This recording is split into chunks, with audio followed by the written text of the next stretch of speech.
welcome to the Atomic Drop Podcast One-on-One. I am your host, Greg Allen. Today, our very special guest is referee turned wrestler, Javier, or as he's better known, RJD. He is the leader of the Booyah Club. Let's go ahead and get this show started.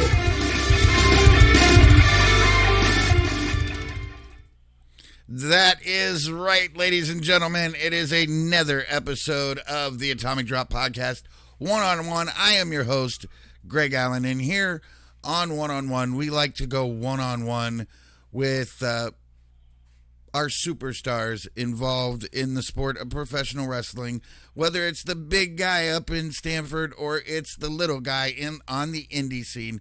And as you can see right over there is who I consider a brother.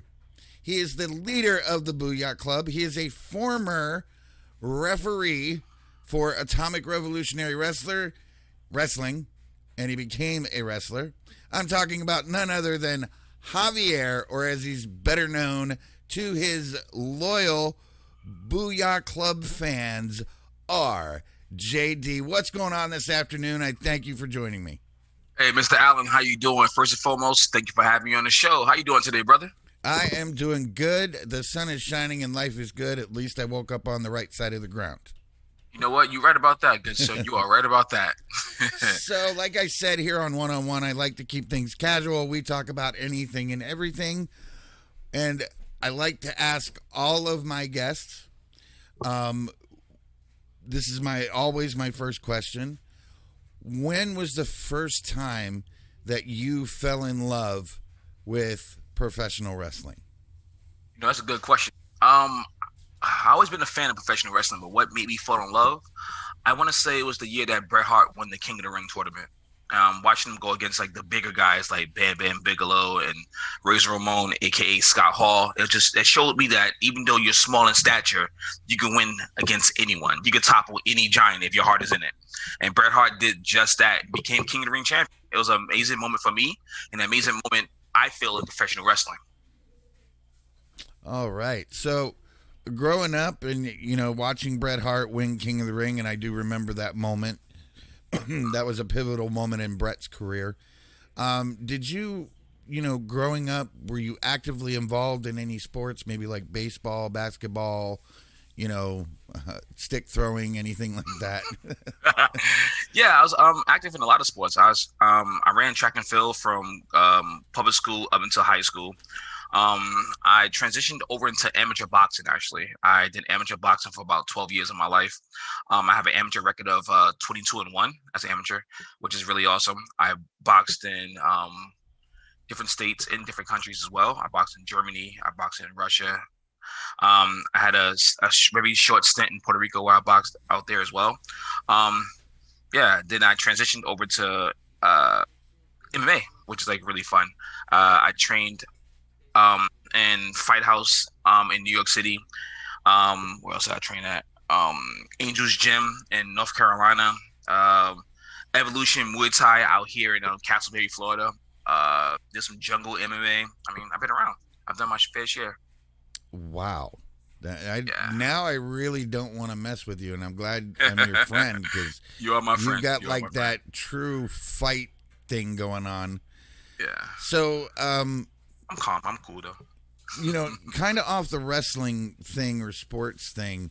Were there any other, big influencers in your life, whether it be, somebody that you're related to or a celebrity, an entertainer, anybody that you kind of idolized growing up?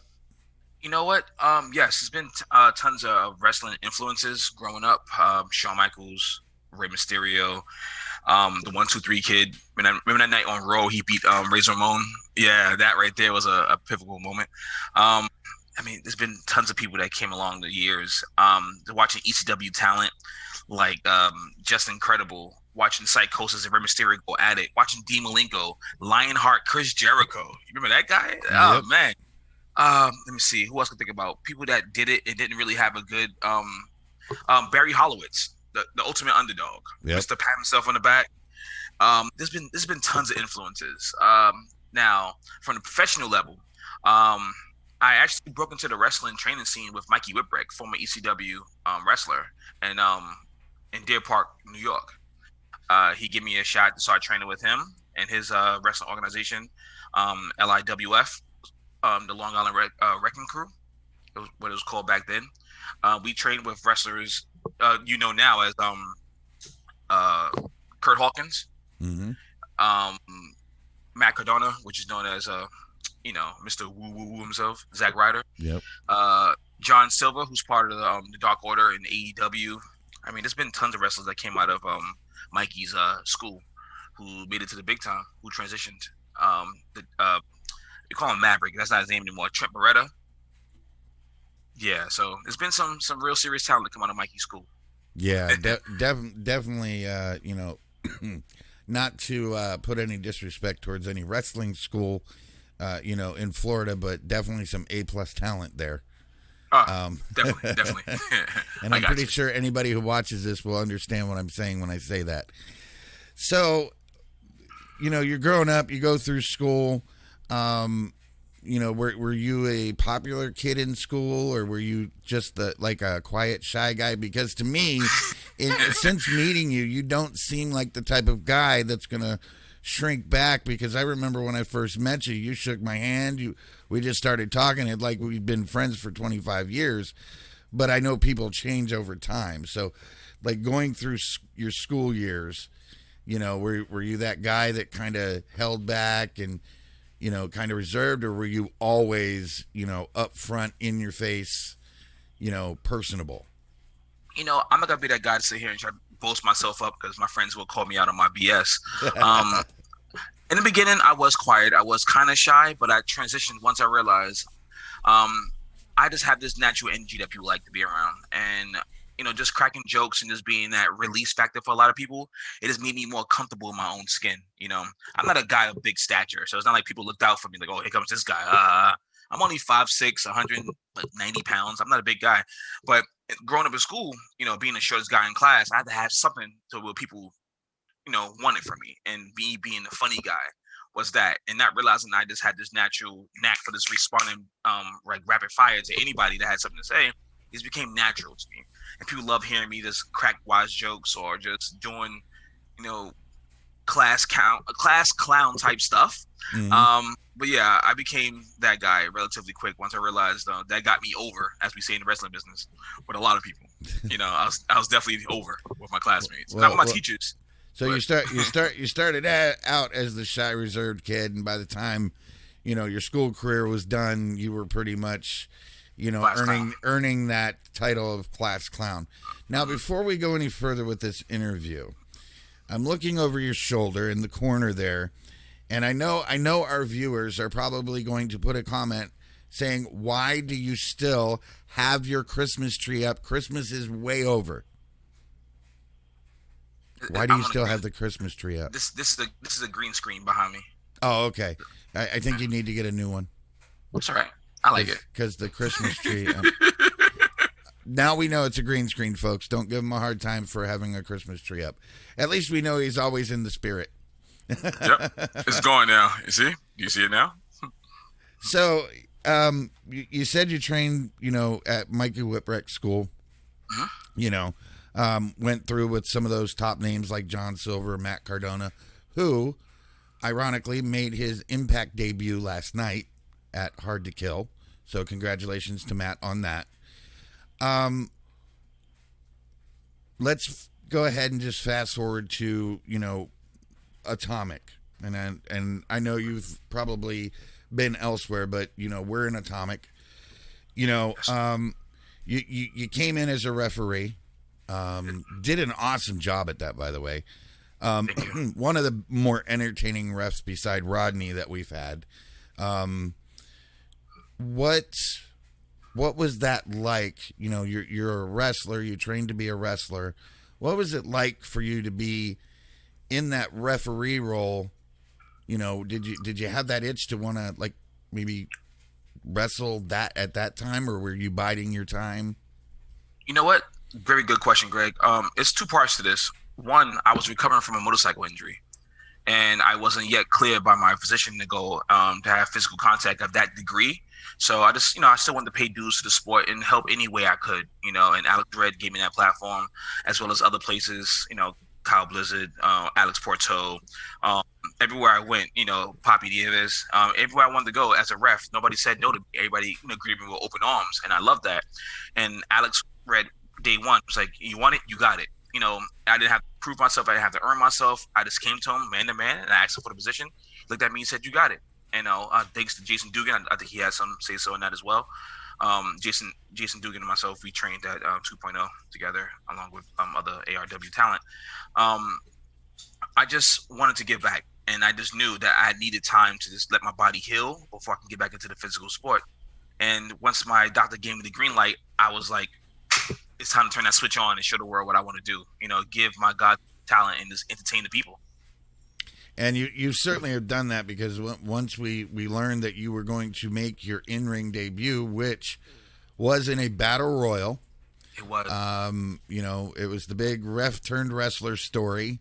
Oh, yeah. Didn't fare too well in that battle royal, but that's okay. Yeah. We don't always, in this business, you have to start from the bottom and work your way to the top, and you're going to eat a bunch of L's before you get that W. Right about that. Then we progress a little bit, and Brothers in Arms, which at the time was Jason Dugan and Ray Zion, tag team champions of the company, for the longest reigning champions of the company. Their big man was JD Amazing.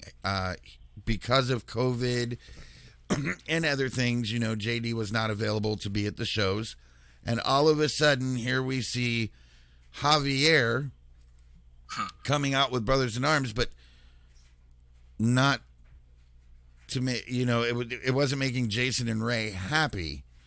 Yeah. What was that like for you coming out with them? I mean, perennially you're like the ultimate babyface, and they're like the ultimate heel team. I mean, how was that trying to do, you while trying to be a part of them? You know what? I thought it would be a good idea to try to, join the biggest dogs in the room. And there are no bigger dogs in ARW than Brothers in Arms. I'm not going to say it and sugarcoat it and say otherwise. Those dudes run the scene in ARW. Every belt, realistically, they had their hands on roughly.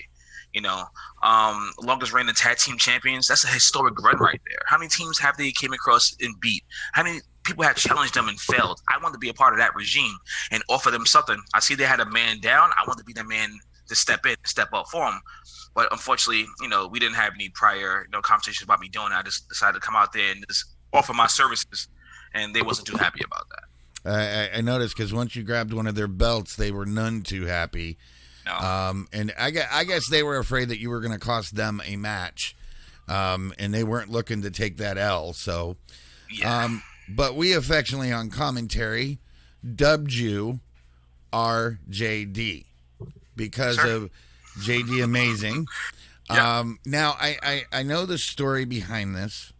A lot of people look at you as if you stole his gimmick, which I don't think that was the purpose of it, and I don't think there was any, foul intent meant towards your character, who we lovingly call RJD, or AKA the Booyah King.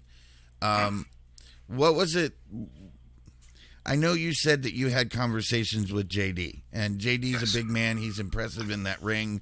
I respect him. He's never done me wrong. So, but what was the conversation like? Because I know there was something that went on there, because at first JD was okay with it, and then something happened. Can you go into that? I mean, if not, that's all right. But is there? I can shed some light on it. Not sure what kind of clarity it will bring to the situation, but I will share what I know from my experience with interacting with JD. JD, first and foremost, an amazing guy. Amazing friend, mentor, father figure, in-ring competitor, all that good stuff. JD and I never had any foul blood, any type of, ill will towards one another. The first night after the RJD thing happened, I called him directly and said, "Hey, this would happen tonight. I didn't want you to feel like I was making fun of you. This was not the intent. I idolize him, and I told him from the first day I met him, like, dude, I want to learn everything I can from you, and he was on board with it. He didn't hesitate. He didn't question it. He's like, you know what? He shook my hand. He just gave me a date and time to meet him, and we met up at his wrestling company. And whatever he did, I followed. I learned. I learned. I took notes, and he was okay with that. And when he had his meeting, he called me to be by his side during his meetings. He didn't start his meeting until I was right by his side, and it felt so good to have that type of connection with JD. So with him not being there, I knew Brothers in Arms was missing something, and I just wanted to, help the crowd remember what was missing. I didn't come out there to rib JD or make fun of JD or nothing like that. Just to be considered, how do I say this? Not a stepping stool, but just as a remembrance of the guy that's not here right now, who will be making his return at some point in the near future. I just want the crowd to remember like what they're going to get when he comes back. A angry guy that's here to kick ass, and I'm not as angry, but I can sure as hell kick some ass. And I just called him for advice, like, hey, what would I do? What should I do? He said, hey man, just keep your head up, keep your chin strong, and just go out there with a lot of heart, tenacity, and knowing that you're the biggest dog in the room. And I thank him for that. JD is an amazing person. We talked a couple of weeks ago. I checked on him, see how he was doing in his personal life beyond wrestling, and he was very open to that. And he shared some things with me that I won't discuss on the air, because that's who we are, Mm-hmm. And I feel like if I ever need to talk to him, he will always be there for me. And if he ever need to talk to me, I'm always there for him. He's a good dude, and hopefully when things get better out here, things can get better for everybody. Yeah, I can't say enough good things about JD. He's a big guy. He knows how to work in the ring. He does. I know COVID stopped a lot of people from doing what they love. I know that, at the end of last year or the last show of the first show of 2020, I think that Riot had was the last time that we actually saw JD in a ring, because he was then due to go out for, I believe it was knee surgery. That's Which correct. he did have during the off time of COVID. But he's an amazing guy. He's like, I think, the nicest guy, behind the scenes. When I first met him, and I've been in ARW since day one, he seemed a little intimidating to me. Same here. It's like, oh my God. And just the look on his face was like, don't mess with me, leave me alone. But as I got involved with the business, and, he's a really nice guy. And I think what you did coming out as RJD and doing the booyah, was more homage to him than anything. But what it did is, there's a pack of dynamite over here. There's a fuse here. What RJ, and this got the Booyah Club written all over it. And what it did is it lit a fuse. Lit a fuse in you. It lit a fuse in our fans. Because what happened is you automatically gained like instant popularity, because almost instantly the crowd was into the booyah. They were into the booyah. They wanted the booyah all the time. Every time they would see you, it would be booyah. What led, and this is one I have to ask, okay? And I love the Booyah Club, don't get me wrong. But I have a little history with a certain person in the group. And Alex Red and I, sometimes refer to him, and I could say affectionately refer to him, but I'd be lying, as Flipper, and saying that he falls short all the time.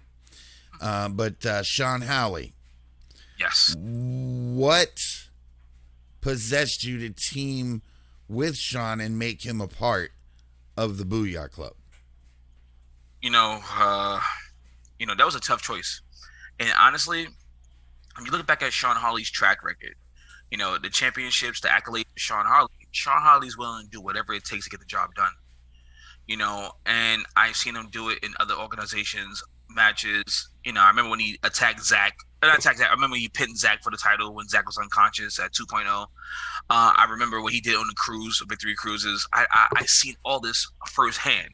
And when I was a ref at the time, so when I have to count Zach's, unconscious body 3 and award Sean Harley the title, I knew that was a man that was willing to succumb to any levels, any depths of whatever it took to win, whatever it took to get his hand raised. And that's the type of people you want in your corner. That's gonna dig deep and show you levels that you didn't even think about. You got to be a twisted, demented individual to do some things that Sean Harley has done. And Sean Harley reached out to me one day. I was in my house on that couch right there, laying down, and Sean Harley called me. He said he has my back. He got tired of the treatment I was getting by Jason Dugan, and he wanted to have my back. And I didn't doubt him, and he's been there. We talk on a daily. He checks on me, I checks on him. And he's been the type of guy I didn't expect him to be. He's stern. He liked things a certain way. But I'm more so of I'm not like him, and I think that's where we work well. Yin to yang, vinegar and water, but they don't really go well. But you get what I'm saying, though, Greg. Opposites attract. Yeah. We attract right, and Sean Harley was that dude, and he stepped up, and I love it, man. I love it. Now, I wouldn't.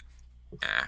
We recently did reindeer games, which people can watch on Extreme Takeover Thursday on Thursdays at 7 p.m. on ARW's YouTube channel. Don't forget to subscribe, y'all. You got to subscribe, and you got to go there and watch the Booyah Club, because that's when they made their debut. And incidentally, and probably why I'm a little salty right now, you being the leader of the Booyah Club took off your armband that had Booyah Club on it, and you were going to induct me into the Booyah Club. That's correct. And Sean Holly doesn't like me because, like I said, we have history. But speaking of, members to the Booyah Club, who would, besides, like, say me, but who would you like to join the Booyah Club? I've been giving that some thought. There is some talent in ARW, and there's some talent outside of ARW. I would like. Let me speak on the talent outside of ARW for a second. One person I really have my eyes on, Sage Scott, Mr. A1. Malik Bosity of Culture. Remy, the future of ARW. There's a list of very few people, but those three guys, if I can get my hands on them and get this shirt on their chest, I believe we could be an unstoppable force, honestly. And with Sean Harley, what?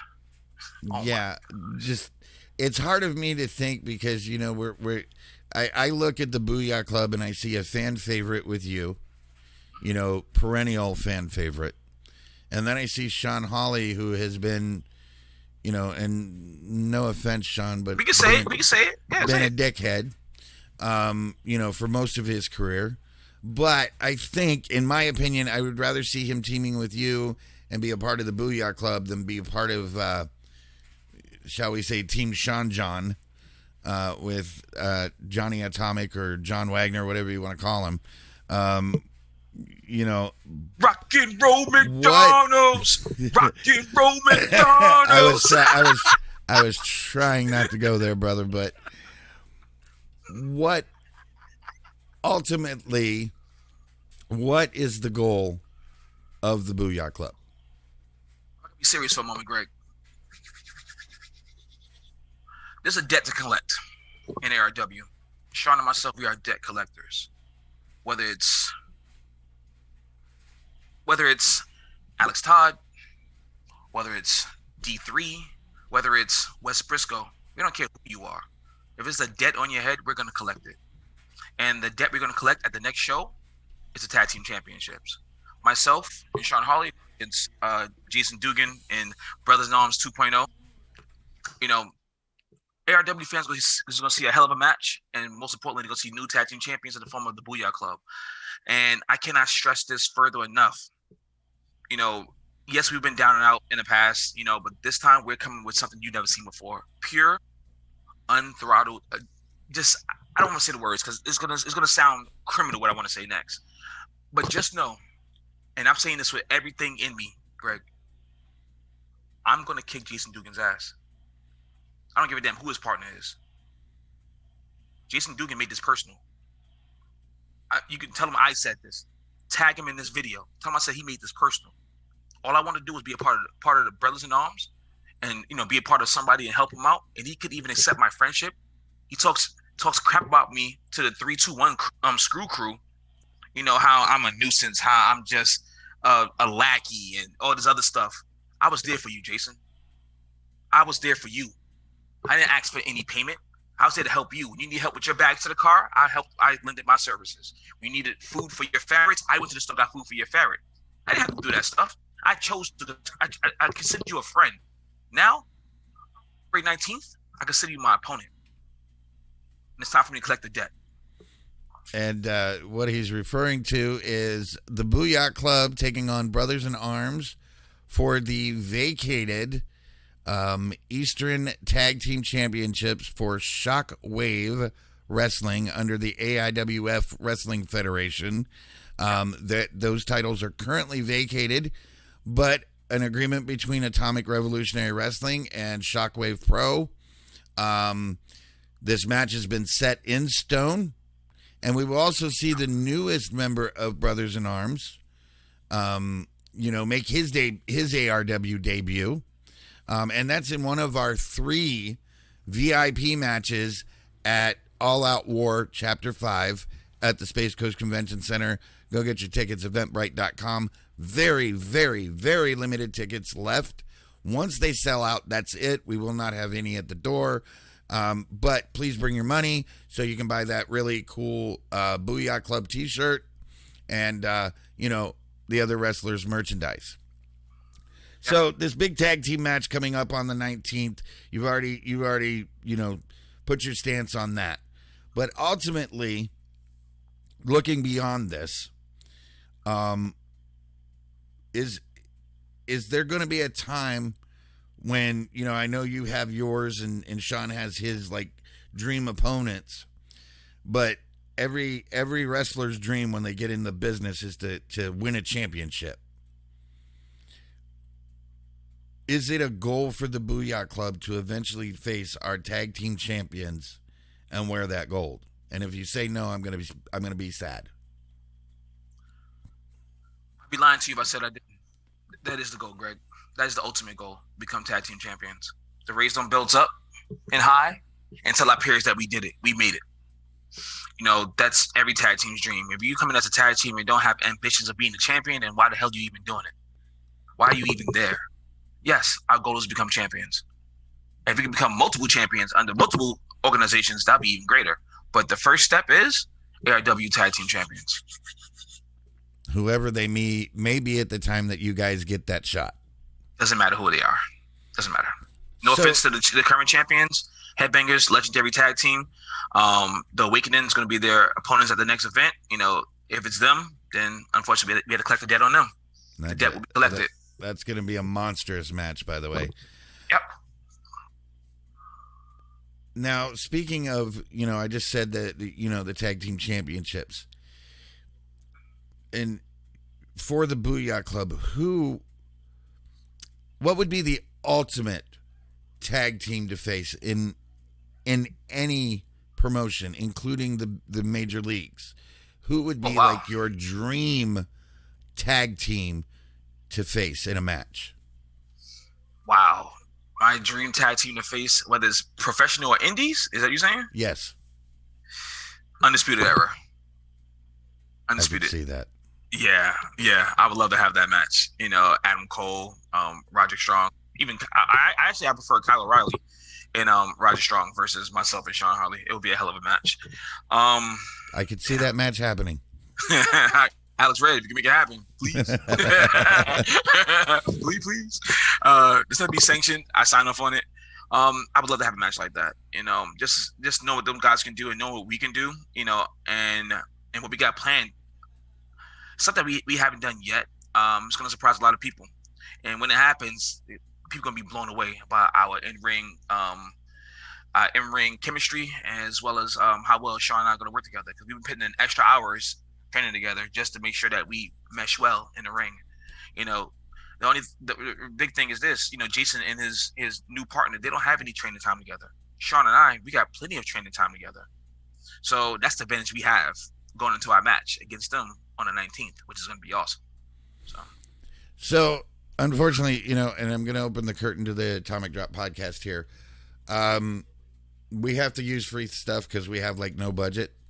But up in this top here, it's telling me that we got about 2 minutes left. So, but we've covered everything. I believe we have.